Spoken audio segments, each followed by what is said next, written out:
akakwambika imbabazi no kugirirwa neza nk'igitsibo. Imana ishimwe cyane.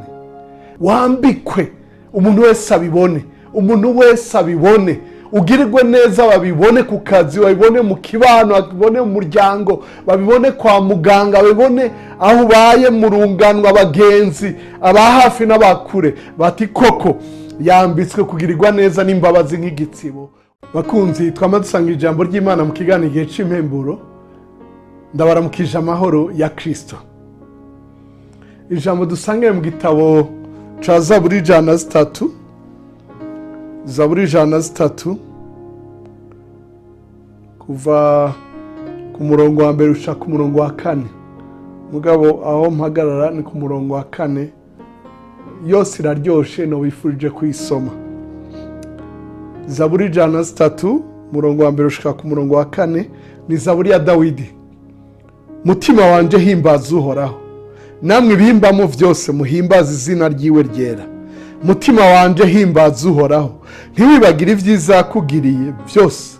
Niwe aharira ibigabitanyo vyawe byose, agakiza indwara zawe zose, agacungura ubugingo bwawe ngo ntibuje mu mahonero, akakwambika imbabazi no kugirirwa neza nk'igitsibo. Imana ishimwe cyane. Ijambo duhagara ko niri akakwambika imbabazi no kugirirwa neza nk'igitsibo. Imana ishimwe cyane. Ndakwifurije kwambikwa imbabazi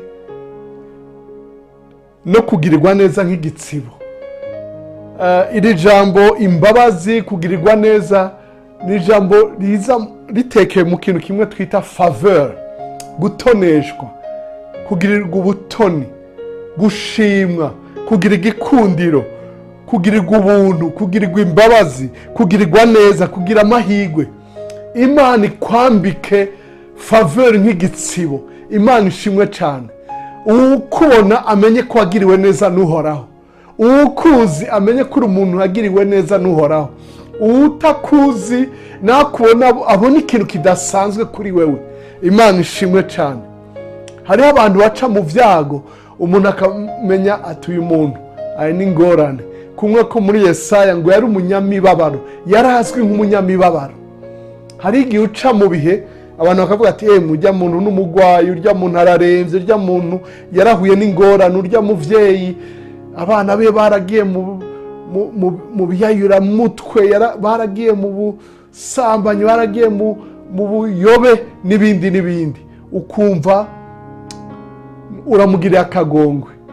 Ndakwifurije kwa nk'uyu, uko Dawidi yiravye araba ibintu Imana yamukoreye, yibutsa umutima wiwe ati nakugirira neza gusa, ahubwo arabikwambika, akakwambika imbabazi no kugirirwa neza nk'igitsibo.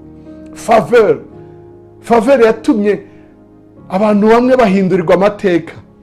Umwana w'imfuvyi w'umunyamahanga w'umunyagano Esther yaraye aragapfuvyi, arakanyamahanga atazwi, akengeretse, atabavyeyi, avyuka ari umwamikazi, umwamikazi w'ibihugu 127. Umwami wiwe, umugabo wiwe yatwara ibihugu 127 kuva muri Ethiopia gushika mu Buhindi. Faveur yatumye Yosefu, umunyamahanga, umuheburayo muri Egiputa, yagurishijwe, yari esclave, imbohe, arara ari imbohe, avyuka ari wa kabiri ku mwami akomeye w'igihugu cari gikomeye ico gihe. Egiputa yari igihangange, super puissance. Imana ishimwe cyane. Faveur guhindurira amateka. Hari benshi yahinduriye amateka, nka Nehemiya asubiye iwabo, ntiyabashinga intahe vy'ibikomeye aje gukora, abashinga intahe ngene ikiganza ciza c'Uhoraho cabanye nawe. Iyo ni faveur. Ndakwifurije ko faveur kubako nk'igitsibo. Igitsibo ntibakinyegeza, couronne, ikamba nk'uko bavyita mu Kinyarwanda.